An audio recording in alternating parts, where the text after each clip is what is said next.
মহিলাদের নিয়ে কাজ করে নোবেল পুরস্কার পেয়েছেন। আজকে 4,500 মহিলা 6 দিন যাবত রাজপথে। কেন? যোগদানপত্র উনি দিয়েছেন, আমাদের অন্য সরকার দেননি। এই উপদেষ্টা, প্রধান উপদেষ্টা মানে এখনকার আমলে সরকারই আমাদেরকে সুপারিশ প্রাপ্ত করেছে। তাহলে কেন আমাদেরকে বাতিল করা হবে?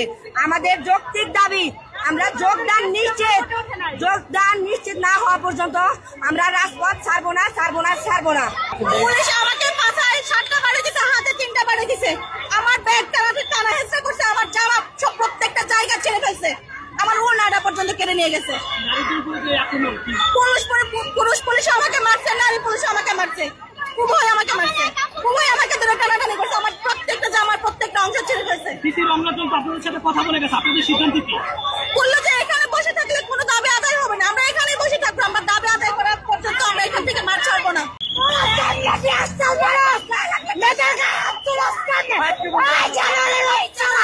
এই জানাতে যে কোনো ভাবে ব্যবহার করা যায়। এই রাষ্ট্র কিভাবে সংস্কার হয়েছে? রাষ্ট্রের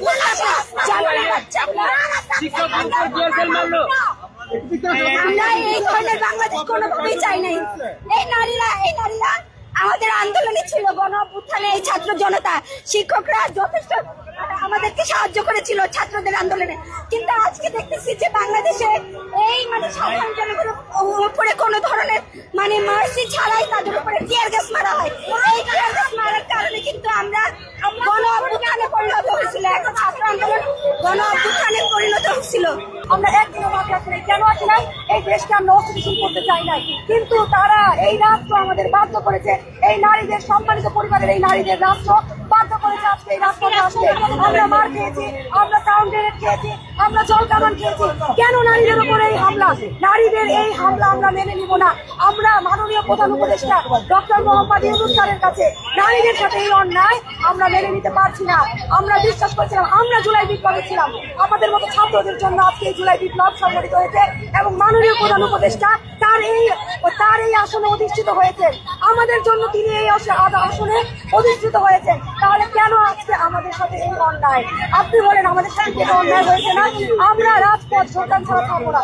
6,531 জন না আমরা এখানে, 6,531টি পরিবার আমরা এখানে। এই পরিবারগুলো আজকে পথে, তারা পূর্বের চাকরি ছেড়ে দিয়েছে এবং আমরা এখানেও যোগদান করতে পারি নাই।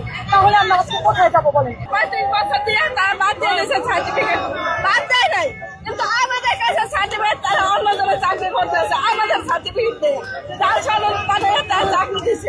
আমি আজ 12তম 10ম নিবন্ধনে চাকরি পাই নাই, অথচ এনটিআরসি সিস্টেম দুর্নীতি করে 40, 42, 45-এও অনেকে নিয়োগ পেয়েছে। এই এনটিআরসির বিরুদ্ধে আমাদের অ্যাকশন।